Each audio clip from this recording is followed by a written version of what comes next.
वेङ्कटनायकः सर्वदेवैकशरणं सर्वदेवैकदैवतम्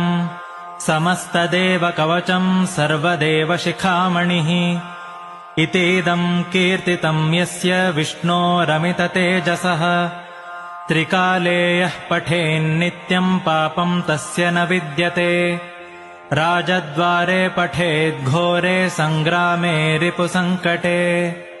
भूतसर्पपिशाचादिभयं नास्ति कदाचन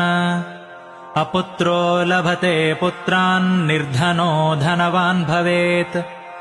रोगार्तो मुच्यते रोगात् बद्धो मुच्येत बन्धनात्